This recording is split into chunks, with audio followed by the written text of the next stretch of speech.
Hello everyone, hari ini saya akan menjelaskan tentang implementasi dari chapter 1 mengenai Getting Started with Android Security dari buku Learning Pentesting for Android Device karya Aditya Gupta.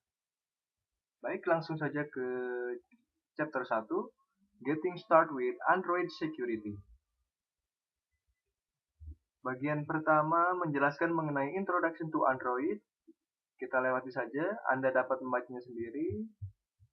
Lalu kita langsung ke bagian Digging Deeper into Android. Kita perbesar sini. Terdapat beberapa komen ADB yang dapat digunakan untuk dapat masuk ke dalam root dari Android. Sebelumnya kita jalankan terlebih dahulu emulator Android, atau Anda juga dapat menggunakan smartphone Android langsung dengan mengkoneksikannya melalui kabel USB pada perangkat Anda, yaitu komputer atau laptop. Di sini saya akan menggunakan emulator Genymotion. Anda juga dapat menggunakan emulator lain seperti BlueStack dan WinRAR.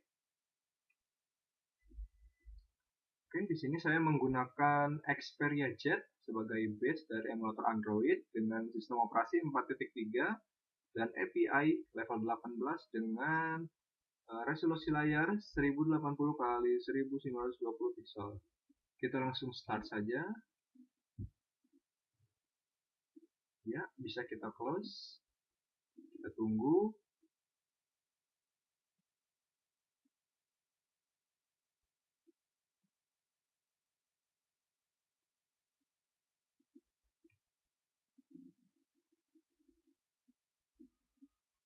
Oke.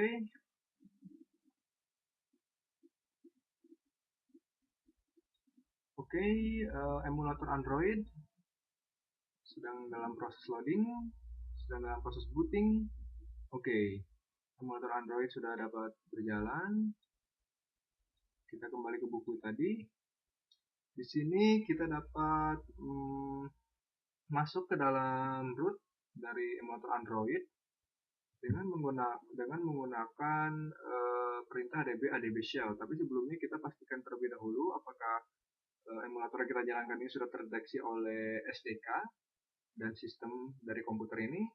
Perlu diketahui dulu sebelumnya bahwa SDK itu merupakan kepanjangan dari Software Development Kit,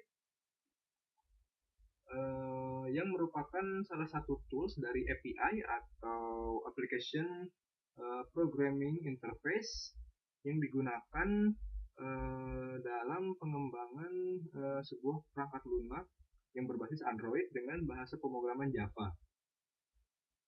Jadi di sini jika kita pernah menginstal Android Studio sebelumnya, kita pasti memiliki folder SDK yang secara default terletak di local disk D, di folder users, folder nama dari PC atau laptop yang digunakan.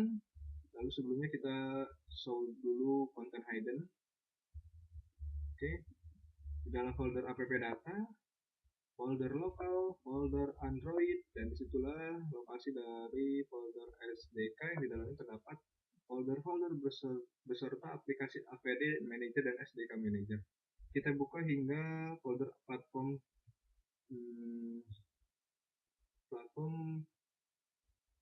strip tools. Oke. Nah, disinilah aplikasi ADB berada. Selain melalui Android Studio yang akan menyimpan folder SDK secara otomatis, Anda pun dapat mendownload SDK ini secara online melalui internet dengan membuka link resmi, link websitenya Android itu sendiri. Oke, baik, kita kembali lagi ke buku tadi. Nah, untuk dapat menjalankan ini, kita dapat menjalankannya melalui command prompt. Kita coba cari cmd. Oke, kita gunakan command prompt Windows. Oke, namun sebelumnya kita kopikan dahulu lokasi dari folder platform SDK tadi, kita copy saja. Oke, copy. Untuk dapat masuknya, kita gunakan perintah cd spasi lokasi directory tadi, enter. Kita sudah masuk ke dalam lokasi directory SDK Platform Tools. Di sini kita dapat memasukkan perintah adb device tadi, device ini untuk mengetahui device Android atau emulator yang sudah terhubung kepada sistem. Dapat dilihat di sini informasi yang muncul adalah list of device attached, yaitu 192.168.1.156.101 dengan port 5555. Berarti sudah ada device yang terdeteksi, yaitu emulator Android ini. Baik, selanjutnya untuk dapat masuk ke dalam root adb, kita bisa menggunakan perintah ini, adb shell. Oke, langsung saja kita ketikkan adb shell, enter. Tandanya jika sudah masuk adalah akan muncul informasi seperti ini, root vbox86p. Jika kita menggunakan emulator Genymotion, akan muncul seperti ini. Berarti kita sudah dapat masuk ke dalam root directory dari emulator Android ini. Selanjutnya, salah satu komen adb yang dapat kita gunakan adalah ini, komen ps. Kita coba gunakan di sini. Komen ps ini bertujuan untuk menampilkan list atau daftar dari aplikasi yang sedang berjalan pada emulator Android. Di sini kita bisa melihat informasi mengenai user, PID, PPID, vsize, RSS, wchain, PC, dan name. Contohnya di sini aplikasi yang sedang berjalan adalah Android Setting, Android Phone, Android Music, dan lain sebagainya. Next. Kemudian untuk mengetahui daftar aplikasi yang sudah terinstall di dalam emulator Android, kita dapat melihatnya dengan masuk ke dalam directory data/data pada komen adb yang sudah kita lakukan tadi. Kita coba masukkan, kita masuk dulu ke direktorinya, yaitu dengan mengetikkan cd spasi /data. Kita sudah masuk dalam direktori data, lalu kita ketikkan ls untuk menampilkan daftar data yang berada di folder ini. Dan inilah daftar semua aplikasi yang terinstall pada emulator Android ini. Ada browser, kalender, kamera, kontak, lalu email, galeri, dan sebagainya. Semua ditampilkan di sini. Oke, selanjutnya bagian ini akan dibahas pada chapter 3. Jadi kita akan lewat saja. Langsung ke bagian sandboxing and the permission model. Pada bagian ini mendiskusikan mengenai permission atau izin dari aplikasi untuk mengakses setiap proses pada Android. Contohnya yang penulis di sini tampilkan adalah permission untuk mengakses message, permission untuk mengakses lokasi, dan sebagainya. Pada emulator Android kita dapat mencobanya dengan cara menginstal aplikasi yang sudah ada sebelumnya. Coba kita buka di sini. Saya sudah mendownload aplikasi sebelumnya, yaitu aplikasi root explorer.apk. Kita buka.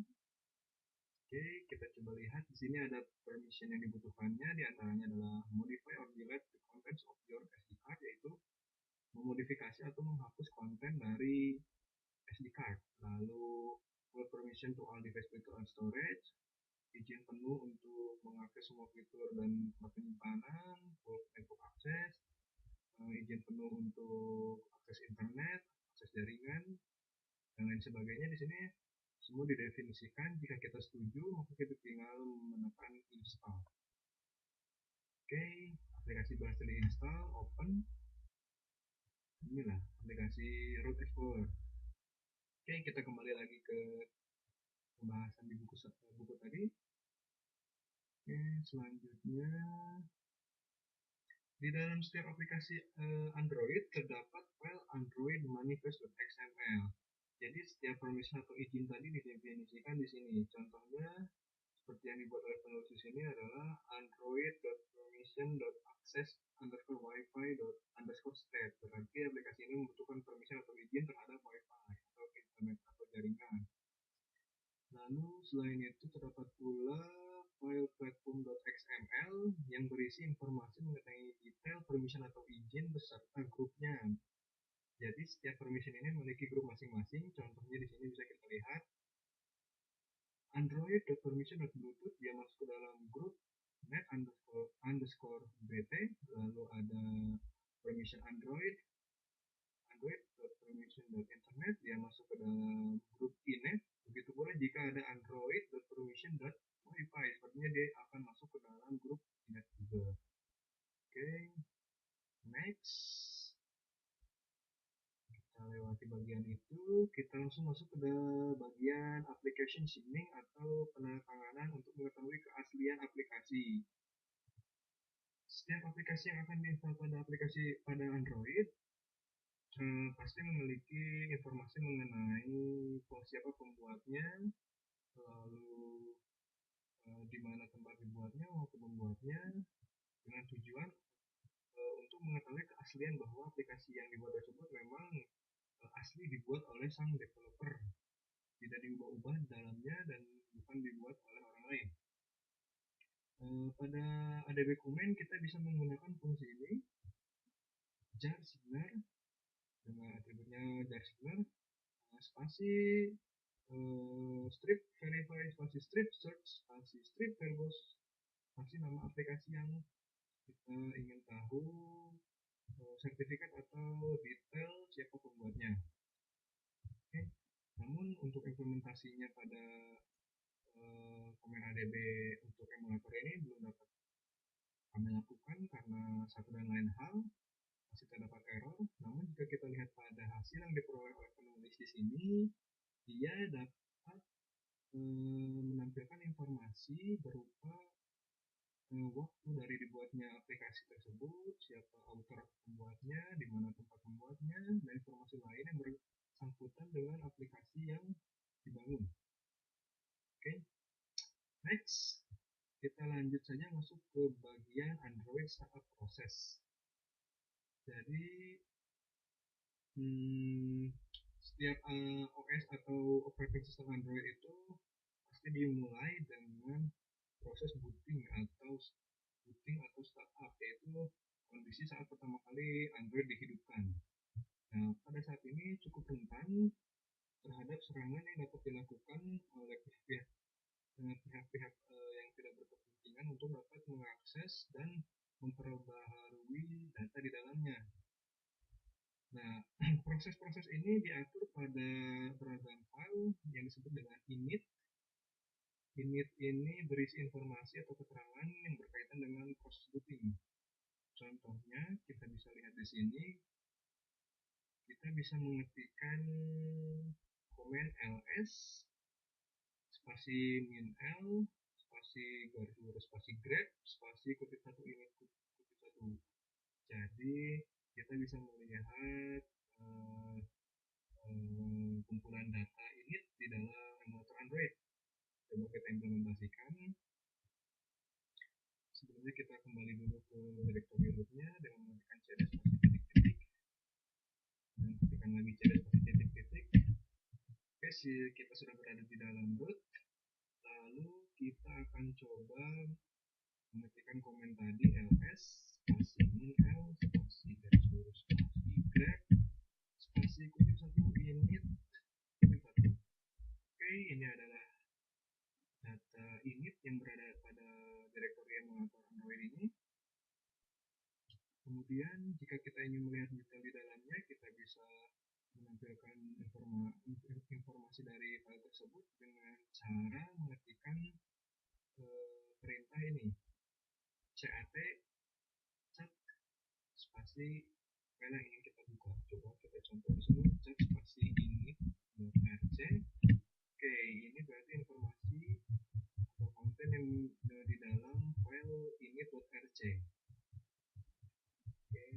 banyak sekali.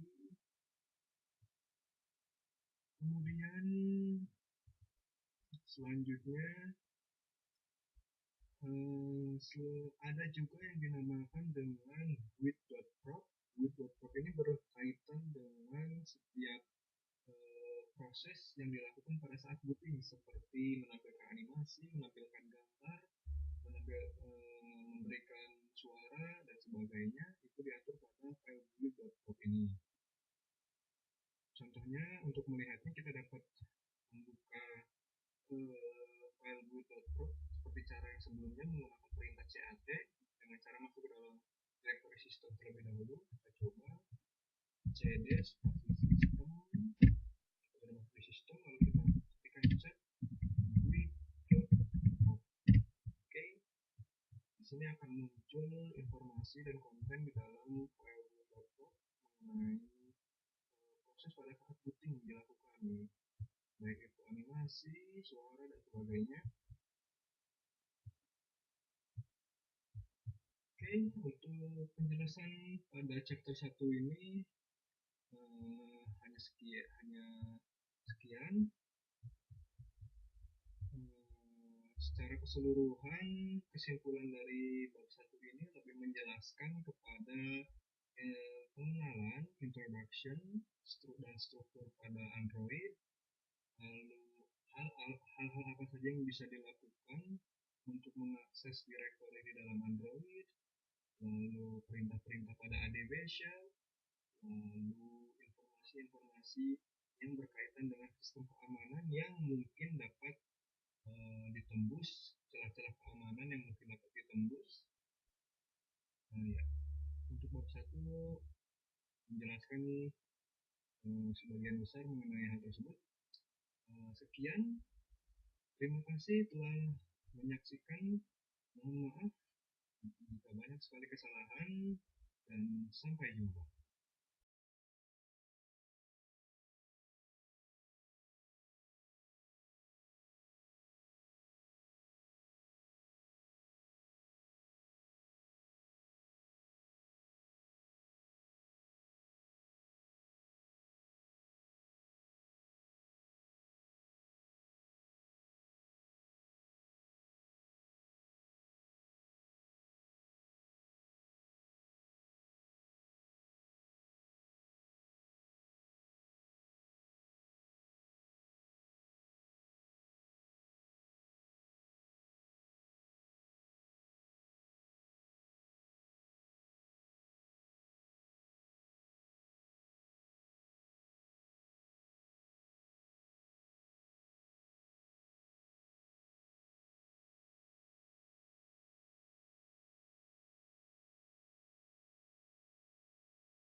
Hello everyone, hari ini kami akan menjelaskan mengenai implementasi untuk chapter 3 mengenai reversing and auditing Android apps dari buku Learning Pentesting for Android Device karya Aditya Gupta. Baik, langsung saja kita buka chapter 3 mengenai reversing and auditing Android apps. Bagian pertama yaitu membahas mengenai Android Application Teardown atau struktur dari aplikasi Android. Aplikasi Android itu terdiri antara lain berupa file-file seperti class.dex, android manifest.xml, lalu folder meta, strip inf, dan lain sebagainya. Untuk implementasi yang pertama, kita akan mencoba melakukan unzip suatu aplikasi Android menggunakan perintah adb. Baik, seperti sebelumnya, kami menggunakan emulator Genymotion sebagai Android. Di sini Anda juga bisa menggunakan emulator lain seperti Windrow atau BlueStack. Di sini kami menggunakan Sony Xperia Z sebagai base emulator Android dengan menggunakan sistem operasi Android 4.3 dengan API level 18 dan resolusi layar 1080 x 1920 pixel. Langsung saja kita start. Ini bisa langsung kita exit. Kita tunggu. Oke. Masih dalam proses booting emulator Android. Baik, sudah masuk, sudah dapat dijalankan emulator Androidnya. Kemudian kita kembali ke buku tadi, lalu kita coba jalankan command prompt di Windows, cmd, untuk dapat masuk ke adb shell, untuk menjalankan komen-komen adb. Kita masukkan directory dari folder SDK. Secara default, jika kita telah menginstal Android Studio, maka folder SDK akan berada di local disk C, lalu dalam folder users, lalu dalam folder nama komputer yang digunakan, lalu dalam folder app data, folder local, folder Android, dan disitulah letak dari folder SDK. Di dalamnya ada folder-folder pendukung lain beserta aplikasi APD Manager dan SDK Manager. Kita buka sampai platform tools. Nah, disinilah tempat aplikasi ADB berada. Kita akan gunakan lokasi directory ini untuk masuk ke dalam ADB nanti. Kita kembali lagi, lalu kita coba jalankan untuk masuk ke dalam directory tadi. Command CD spasi, kita pastekan di sini alamat lokasi directory tadi. Kita berhasil masuk ke dalam directory, lalu kita cek apakah emulator yang tadi kita jalankan ini sudah terdeteksi oleh SDK dan sistem dengan mengetikkan komen adb devices. Oke, sudah muncul di sini list of device yang terbaca. Berarti ini emulator Android ini sudah terbaca dengan baik oleh sistem. Kemudian kita akan masuk ke dalam adb dengan mengetikkan adb shell untuk dapat mengakses root dari emulator Android. Oke. Tandanya ini kita sudah dapat mengakses root dari emulator Android. Kita kembali ke sini. Kita akan mencoba melakukan unzip dari salah satu aplikasi Android yang sudah saya simpan di dalam file manager ini, yaitu di dalam folder download dengan nama root explorer.apk. Kita akan coba mengekstraknya dengan menggunakan komen adb ini. Ya, kita lihat terlebih dahulu folder apa saja yang terdapat pada directory root ini dengan mengetikkan komen ls. Kita bisa lihat ini adalah file dan folder yang terdapat di directory root dari emulator Android. Untuk mengakses lokasi ini kita bisa masuk ke SD card dengan mengetikkan command cd spasi SD card. Setelah di SD card kita lihat lagi di dalamnya ada apa saja.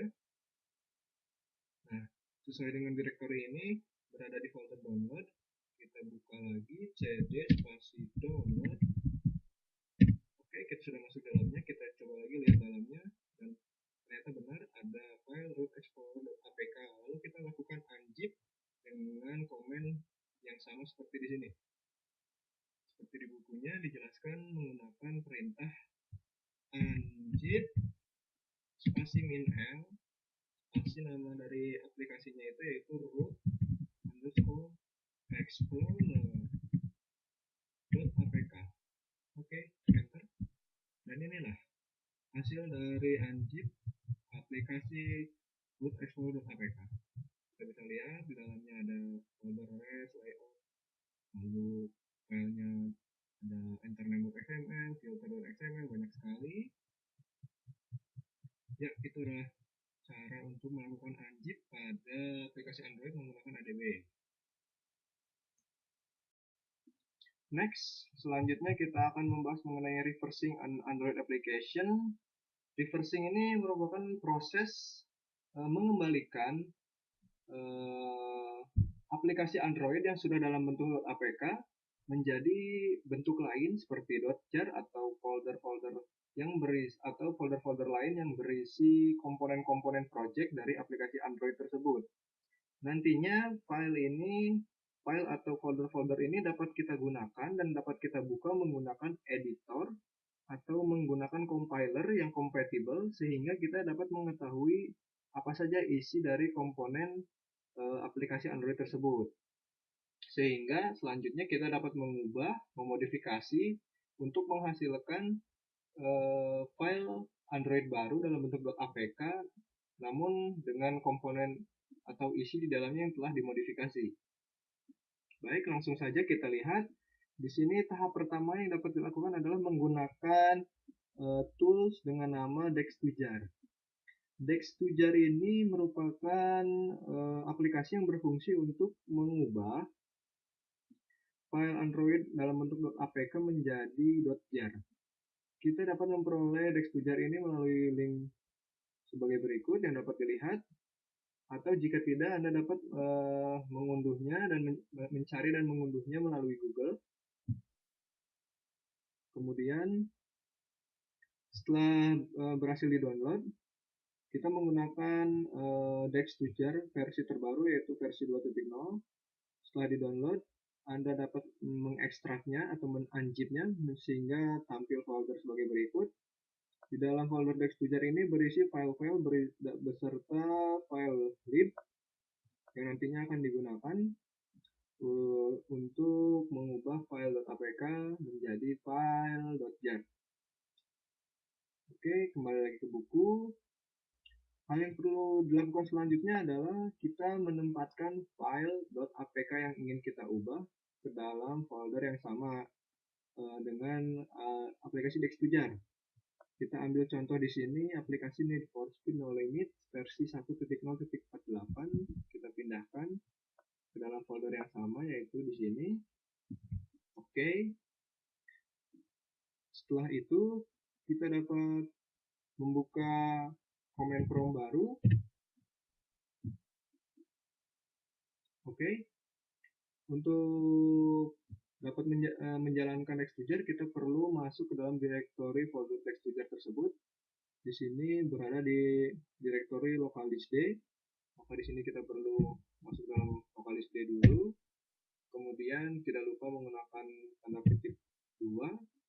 Lalu kita copy saja di sini direktorinya. Kita pastekan di sini. Kita masukkan nama file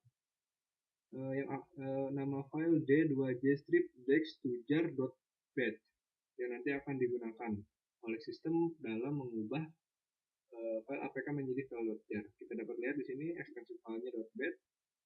Oke, kita gunakan namanya, kita kopikan, lalu kita beri backslash di sini, lalu kita pastekan namanya. Tidak lupa menggunakan ekstensi file .bat. Lalu beri penutup kutip 2. Selanjutnya sebagai pemisah kita beri spasi, kita beri kutip 2 lagi, Kemudian kita masukkan lokasi yang sama, kita kopikan lagi, pastekan lagi, backslash lagi, kemudian kita isikan nama dari aplikasi yang ingin kita ubah tadi, yaitu Need for Speed No Limits. Kita kopikan namanya, kita pastekan lagi, tidak lupa dengan ekstensi filenya yaitu .apk. Kita tutup dengan kutip 2. Oke, jika sudah, kita dapat menekan enter, kita tunggu. Oke, jika keluar informasi seperti ini, tandanya aplikasi berhasil mengubah aplikasi Android.apk yang tadi kita pilih menjadi dalam bentuk .jar yang disimpan pada lokasi local disk D. Nah, ini dia hasilnya. Kita bisa lihat nama filenya sama, Need for Speed No Limit versi 1.08 dengan tambahan strip dex2jar. Kita lihat ekstensi filenya betul .jar. Oke, selanjutnya file jar ini akan kita buka menggunakan aplikasi JDGUI atau Java Decompiler. Kita dapat memperoleh JDGUI ini pada halaman web ini, dapat Anda lihat. Oke, kita langsung saja, saya sudah mendownloadnya. Nah, Java Decompiler GUI versi 1.4.0, kita langsung buka saja.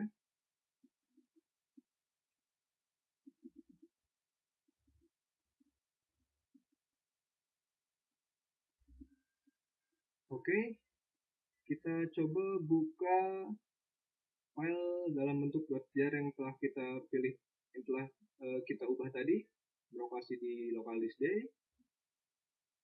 Oke, ini dia filenya dalam bentuk .jar, open, dan voila.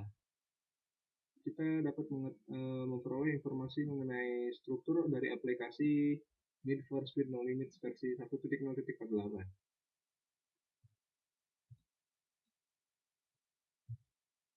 Kita dapat mengetahui komponennya ada apa saja, kelasnya ada apa saja, package-nya ada apa saja.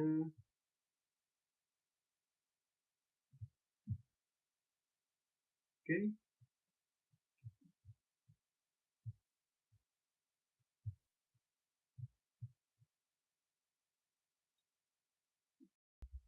Next, selanjutnya pembahasan mengenai using APK tool to reverse an Android application. Sama halnya seperti pada penjelasan sebelumnya menggunakan dex2jar, namun kali ini kita menggunakan APK tool untuk melakukan reverse. Bedanya pada APK tool ini dia bersifat bidirectional atau dua arah, sehingga selain bisa melakukan decompile, dia juga dapat melakukan compile ulang, sehingga dari file .apk diubah ke dalam bentuk lain, kemudian dalam bentuk lain tersebut dapat diubah kembali ke dalam bentuk .apk. Kita dapat memperoleh APK tool ini melalui link website seperti yang dapat Anda lihat, atau Anda pun dapat mencari dan mendownloadnya melalui Google dengan kata kunci APK tool. Oke, langsung saja. Jika Anda telah berhasil mendownload APK tool, dia akan dalam bentuk zip atau rar. Kita ekstrak saja sehingga menghasilkan folder dengan nama APK tool yang berisi komponen-komponen file yang dibutuhkan di dalamnya. Selanjutnya kita pilih aplikasi yang ingin kita ubah menjadi dalam bentuk lain atau untuk melakukan decompile. Kita contoh ambil aplikasi pianis.apk, kita pindahkan ke dalam folder yang sama dengan APK tool. Oke. Kemudian sama seperti dex2jar, kita masuk ke direktori dari folder APK tool. Kita close saja, kita buka kembali. Command prompt. Lalu kita masuk ke direktori yang sama dengan folder. Kita lihat di direktori D juga, kita masuk dulu ke direktori D dengan mematikan komen D.2. Selanjutnya kita masuk ke dalam folder APK tool dengan cara kita kopikan sampai sini link direktorinya, kita tambahkan komen cd spasi, kita pastekan. Oke, kita berhasil masuk ke dalam folder APK tool. Untuk melakukan decompile, kita perlu menuliskan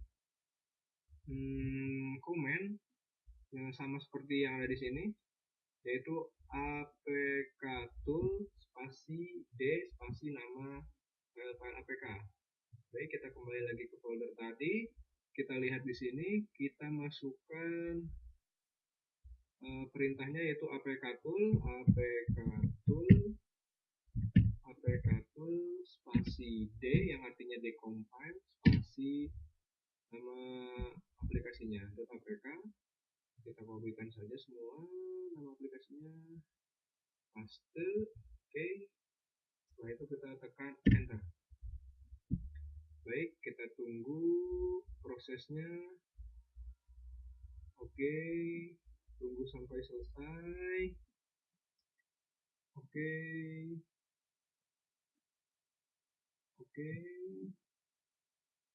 masih dalam tahap proses. Oke. Jika sudah kembali ke komen seperti ini, komen awal tadi, maka file.apk tadi berhasil di decompile sehingga akan muncul folder baru bernama sesuai dengan file apk tadi, yaitu pianis, folder pianis. Nah, dalam folder ini berisi file-file seperti saat kita melakukan unzip atau mengekstraksi file apk sebuah aplikasi Android. Dapat dilihat dalamnya.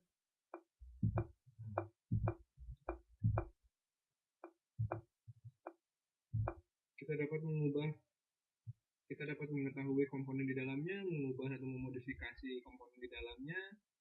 Kemudian langkah selanjutnya, jika kita ingin mengubahnya kembali menjadi dalam bentuk .apk, kita dapat menggunakan komen yang sama seperti decompile tadi, hanya bedanya yaitu komennya seperti ini, yaitu apktool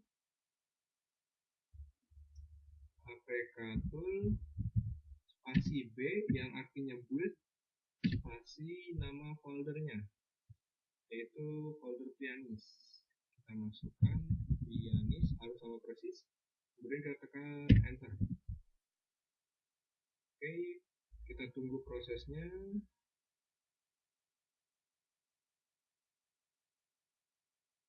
Masih dalam tahap proses.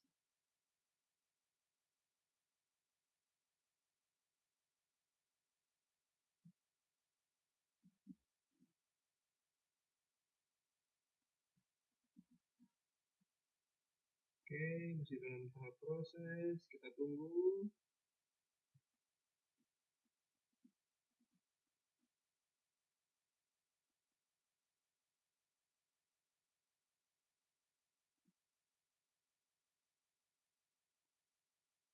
Cukup lama ternyata prosesnya.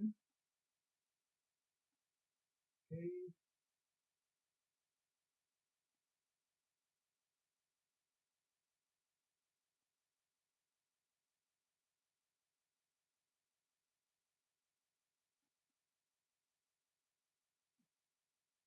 Oke, jika sudah muncul kembali komen seperti ini, berarti tahap mengcompile ulang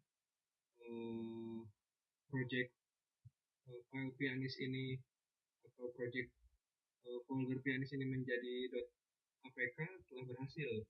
Kita dapat lihat file apk-nya berada di dalam folder pianis, lalu di dalam folder disk. Nah, ini dia. Ini adalah file .apk pianis yang sudah tadi kita lakukan pengubahan atau decompile, lalu kita ubah lagi menjadi file .apk kembali. Kemudian kita akan coba pasangkan pada emulator ini. Kita upload dulu di Dropbox contohnya.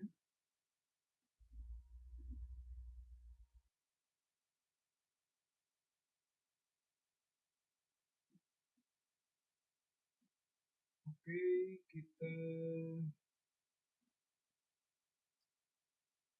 kita coba simpan di folder baru, namanya coba Android.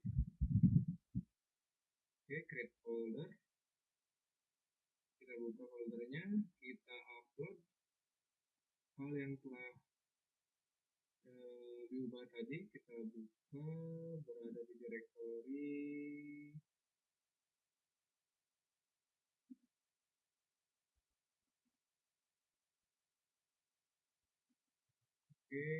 apk tool, folder pianis, folder disk, dan ini. Oke, kita tunggu. Ukurannya sekitar 9,78 MB. Kita bandingkan dengan file yang tadi. Dengan file sebelumnya berukuran sekitar 10,228 kilobyte, sedangkan yang baru ukurannya 9,78 megabyte, berarti lebih kecil dibandingkan file aslinya, sehingga terdapat beberapa file yang bisa dikatakan hilang. Oke, kita tunggu prosesnya.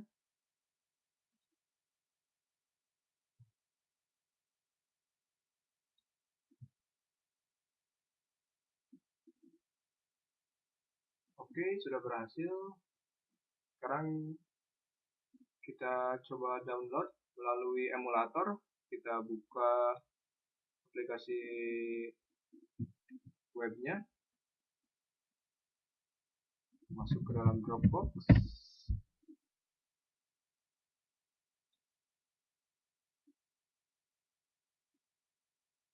Oke.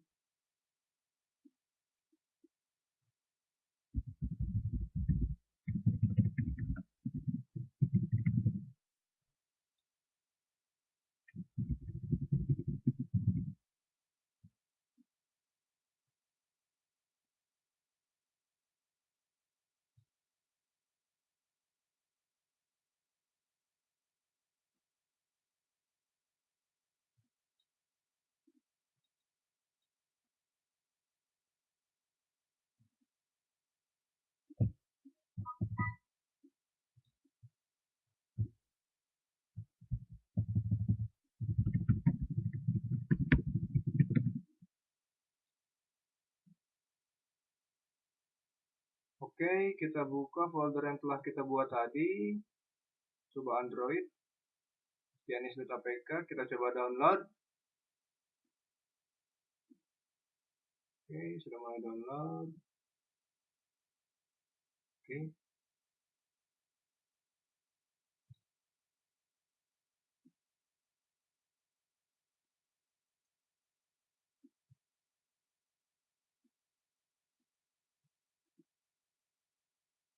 Kita tunggu. Masih dalam tahap download. Oke. Filenya telah berhasil di-download. Kita lihat menggunakan file manager di folder download, ya, dengan nama file.apk ternyata. Baik, kita coba install.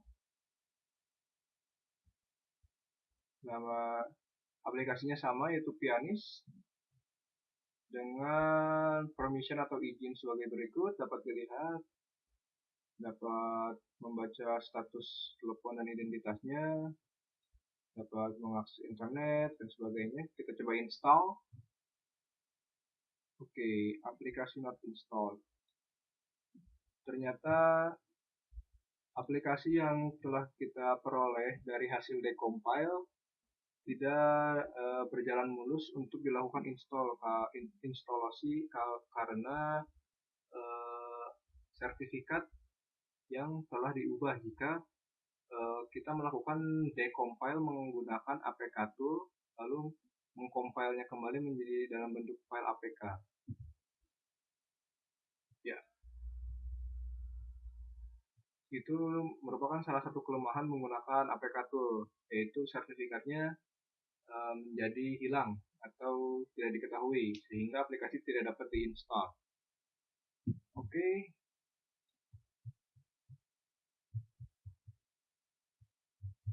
Untuk tahap using APK tool to reverse an Android application cukup sampai di sini.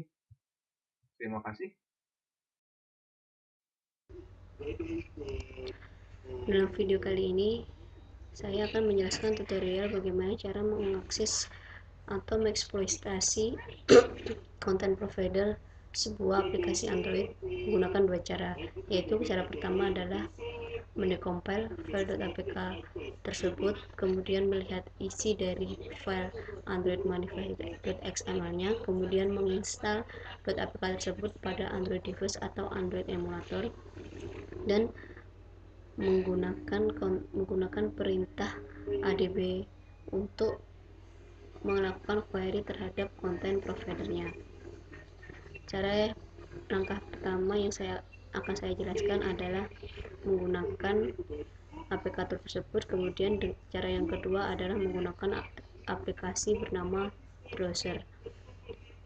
Langkah pertama yaitu pastikan Anda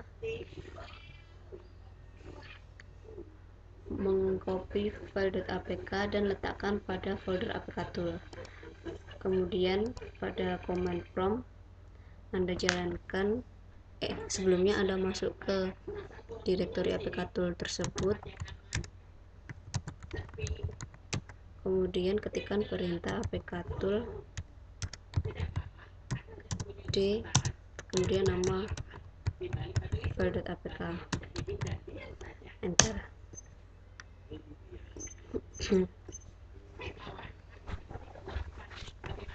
Setelah sukses, maka Anda kembali pada folder APK tersebut dan Anda lihat ada folder yang namanya sesuai dengan nama file.apk.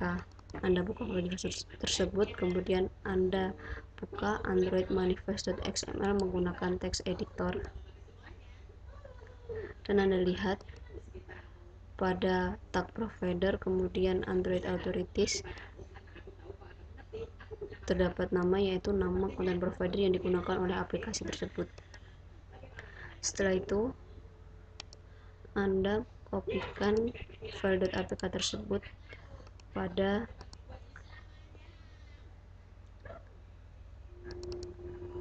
SDK yang terdapat di laptop Anda, karena Anda bisa dalam hal ini saya memakai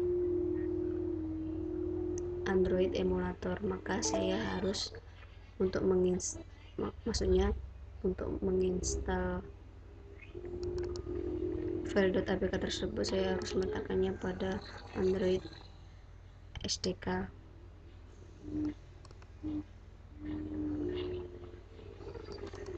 Letakkan di sini. Setelah itu menuju ke Android emulator Anda.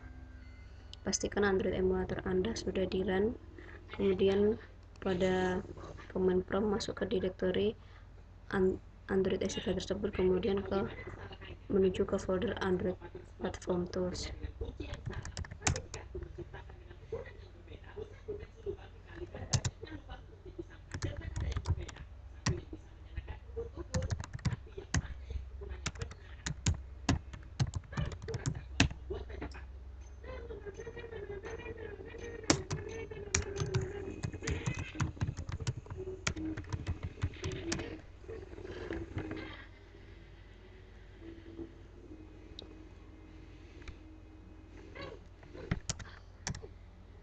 Kemudian ketikkan perintah adb install nama file.apk.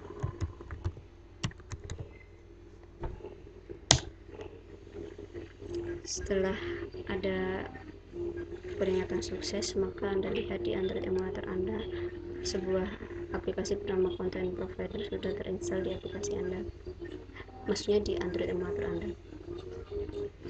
Kemudian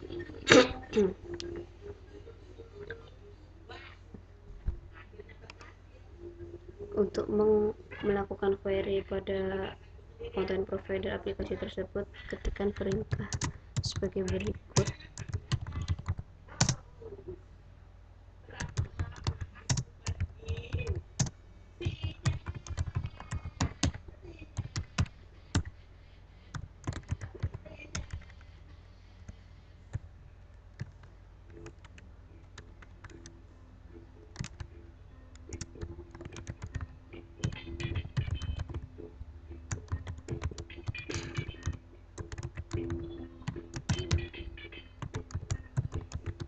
Complete example.content provider example.myprovider adalah nama content provider yang digunakan oleh aplikasi tersebut.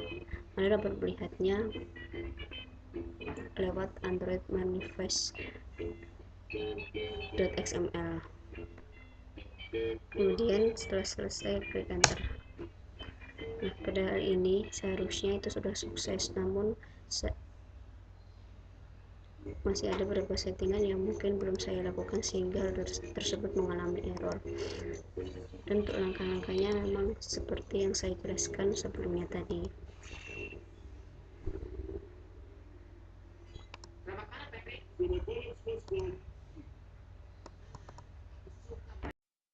Pada cara yang kedua saya akan menyampaikan tutorial untuk mengakses content provider menggunakan sebuah aplikasi bernama Drosser. Anda dapat menginstal aplikasi tersebut pada link ini. Setelah Anda install, setelah Anda download file tersebut, setelah Anda download aplikasi tersebut, install pada laptop atau PC Anda. Setelah terinstall, Anda lihat pada folder downloadan browser tersebut, Anda akan melihat file bernama agent.apk. Kemudian file tersebut di SDK yang Anda gunakan. Setelah itu, pada command prompt Anda masuk ke direktori SDK Platform Tools.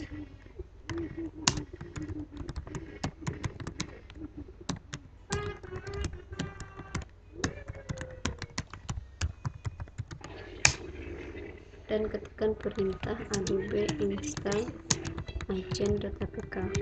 Hal tersebut akan menginstal aplikasi Drosser pada Android emulator Anda.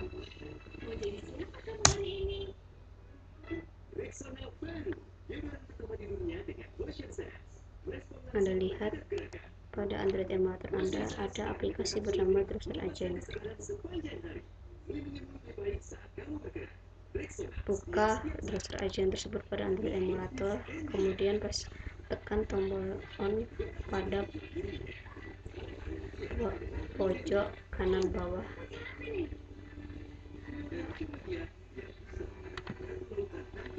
Setelah itu,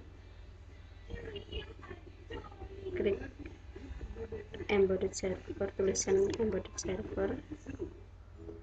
Pastikan toggle tersebut berstatus enable, dan pada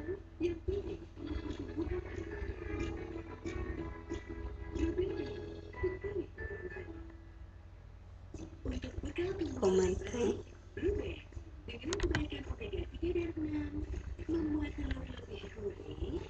masuk ke direktori di mana aplikasi Drosser Anda install di PC.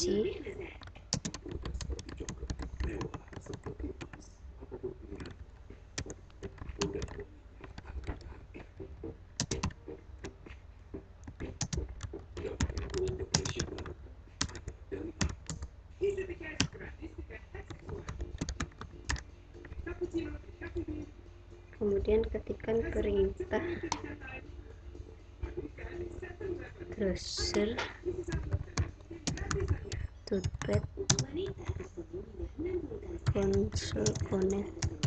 Perintah ini adalah untuk melakukan koneksi Drosser di Android emulator Anda.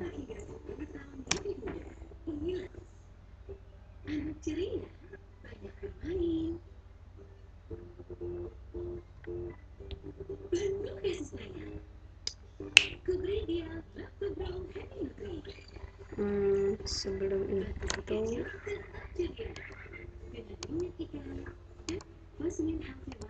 sebelumnya pada platform tools ketikkan perintah adp forward tcp 31415 tcp 31415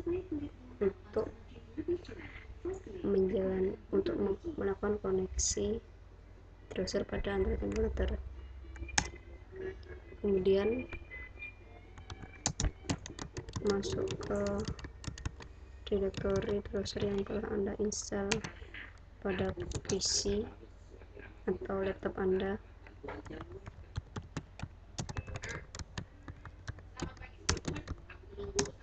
Kemudian ketikkan perintah browser.pet console connect.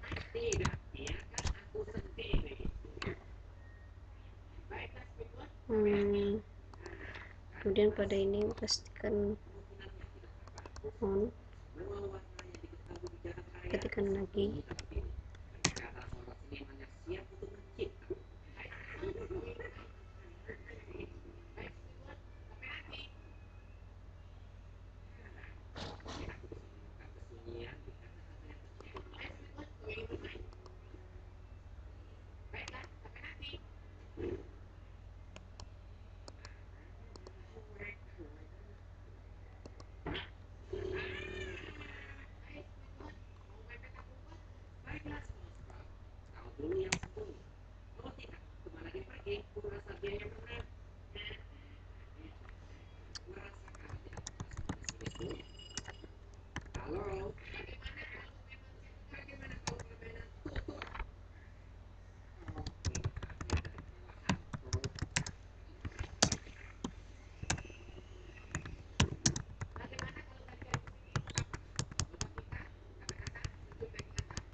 dan ketikkan perintah browser.pet connect. Nah, hal tersebut berarti Anda untuk melakukan koneksi pada browser di Android emulator. Setelah itu, jika berhasil terkoneksi, ketikkan perintah run app provider venury run app.provider.venury.com example content provider example my provider, enter.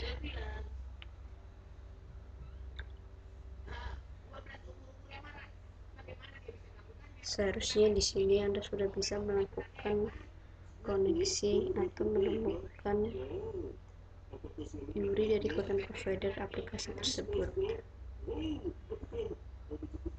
Namun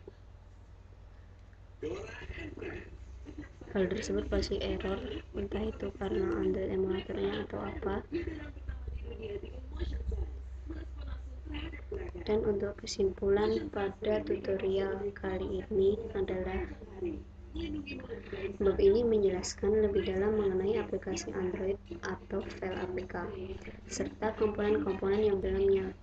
Lalu diberikan penjelasan bagaimana reverse atau mengembalikan atau membangun kembali sebuah aplikasi Android menggunakan beragam macam tools, seperti aplikator, Dex2Check.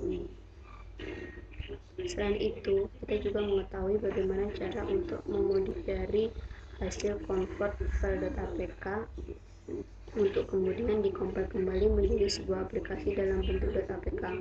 Setelah itu, kita juga belajar bagaimana menemukan bagian-bagian yang rentan terhadap serangan dalam aplikasi Android dengan mesin serta menganalisis source code, juga dengan menggunakan tools seperti browser untuk menemukan celah keamanan dari suatu aplikasi Android, tepatnya yaitu content provider dari aplikasi Android.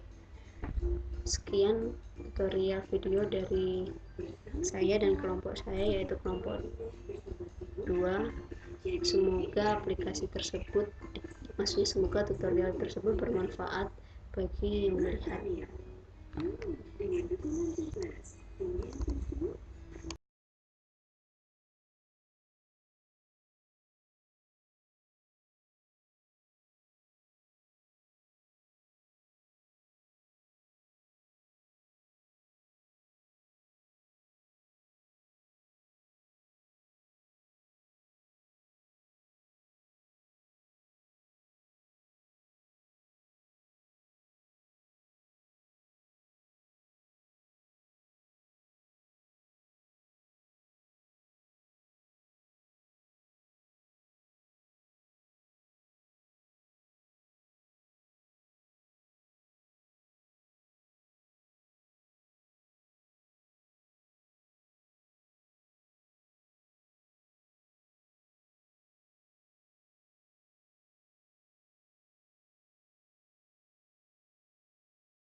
Pada bab kali ini akan dibahas penetrasi di Android, yaitu laser cannon Android attacks. Pada bab ini, kita akan mempelajari tentang serangan filter Android yang kurang dikenal, yang mungkin berguna selama tes penetrasi Android. Di bab ini akan mencakup beberapa topik seperti kerentanan di library Android dan kerentanan dalam implementasi WebView. Apa itu WebView? WebView adalah sebuah tampilan Android yang digunakan untuk menampilkan konten web, namun konten web tersebut ditampilkan dalam aplikasi Android. Contohnya seperti aplikasi pendaftaran dan login dengan mendesain mobil website mereka pada layout aplikasi. Untuk penggunaan WebView pada sebuah aplikasi Android, cara pembuatannya cukup sederhana. Katakanlah Anda ingin memuat konten dengan URL http vulnerable.website.com pada sebuah aplikasi Android, maka kodenya adalah seperti di bawah ini. WebView sama dengan new WebView this, kemudian set content view WebView, kemudian Anda dengan perintah WebView.load URL http bla Anda akan menampilkan sebuah website dengan URL vulnerable-website.com. Pada langkah pertama, kita akan mengidentifikasi vulnerability pada sebuah aplikasi WebView. Untuk mempraktekkan ini, Anda perlu mendownload sebuah aplikasi WebView pada link berikut: github.com/duck/vulnwebview. Kemudian Anda download zip, kemudian setelah mendownloadnya,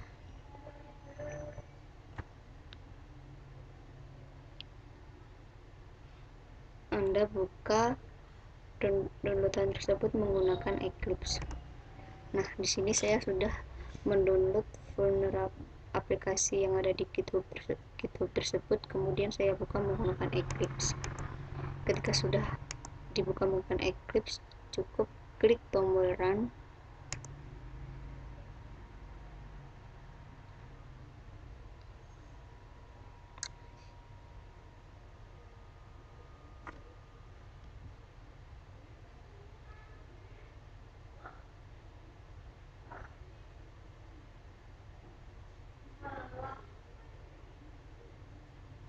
Tunggu sebentar, memang prosesnya agak lama.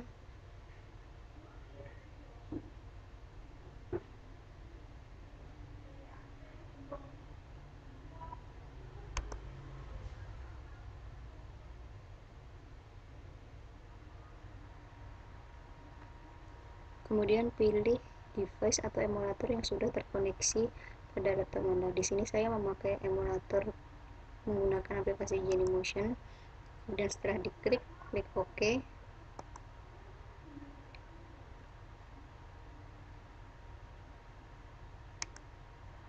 Nah, di sini adalah tampilan aplikasi yang sudah di-download tadi.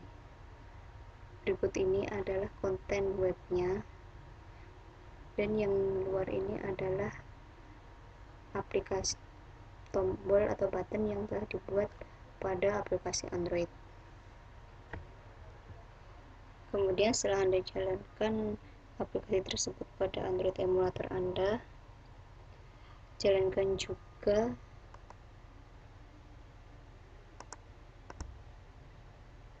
proxy agar kita bisa melihat traffic datanya.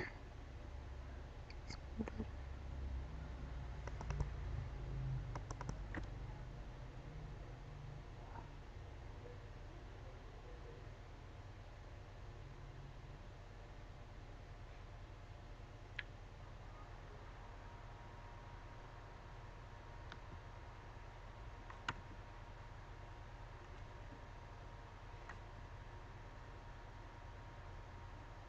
Sambil menunggu proxy terbuka, buka command prompt.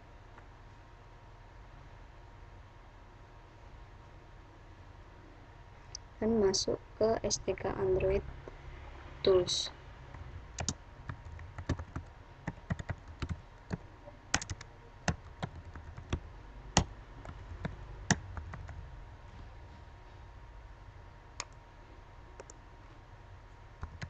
masuk ke directory tools,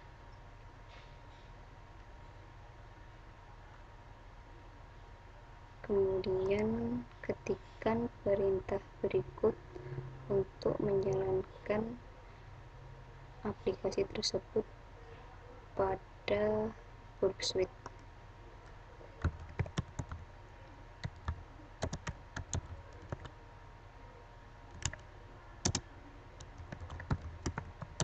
Nama testing Android adalah nama dari emulatornya.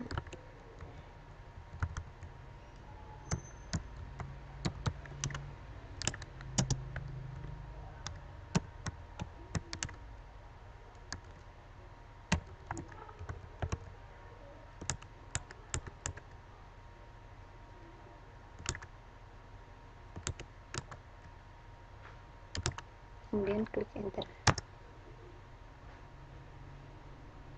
Nah, di percobaan kali ini mungkin gagal, tapi cobalah, karena dalam hal ini saya menggunakan emulator yang bukan saya buat menggunakan AVD pada Android. Jika Anda membuat Android virtual device-nya menggunakan Android Studio, kemungkinan besar Anda akan bisa melewati tahap ini.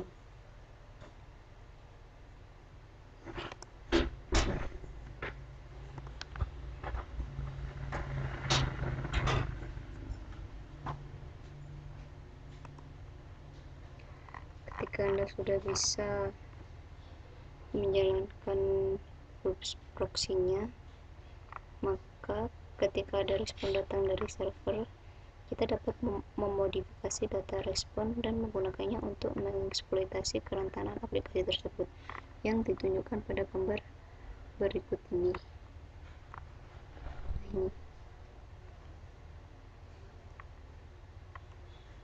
Kemudian katakanlah penyerang perlu memanfaatkan aplikasi rentan ini untuk mengirim SMS ke nomor menggunakan perangkat korban. Dan berikut ini adalah screenshot yang menunjukkan bagaimana tanggapan dimodifikasi.